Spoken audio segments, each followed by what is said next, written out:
కాళికాదేవి శివుడి గుండెలపై ఎందుకు తొక్కిందో మీకు తెలుసా? యుద్ధభూమిలో తన శరీరం నుండి రాలిపడిన ప్రతి రక్తపు చుక్క నుండి అదే రూపం, అదే మాయాశక్తి గల వేల కొద్ది రక్తబీజులు పుట్టుకొచ్చే వరాన్ని రక్తబీజుడు శివుడి నుండి పొందాడు.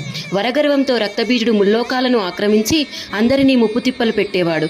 నారదుడి సలహాతో దేవతలందరూ పార్వతీదేవిని ప్రార్థించడంతో పార్వతీదేవి యుద్ధభూమిలో రక్తబీజుని నరకగానే అతని శరీరం నుండి రక్తపు చుక్కలు పడి వేల కొద్ది రక్తబీజులు పుట్టుకొచ్చారు. దాంతో పార్వతీదేవి కాళికాదేవి అవతారం ఎత్తి రక్తబీజుల అందరి రక్తాన్ని తాగుతూ రక్తబీజుని సంహరించింది.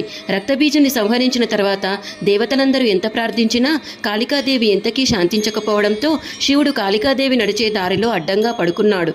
ఉగ్రరూపంలో ఉన్న కాళికాదేవి నడుస్తూ దారికి అడ్డంగా పడుకొని ఉన్న శివుని గుండెలపై కాళ్ళు పెట్టగానే వెంటనే శివుడి స్పర్శ తెలిసి కాళికాదేవి శాంతించింది. ఈ వీడియో కనుక నచ్చినట్లయితే లైక్ చేయండి, షేర్ చేయండి, సబ్స్క్రైబ్ చేయండి.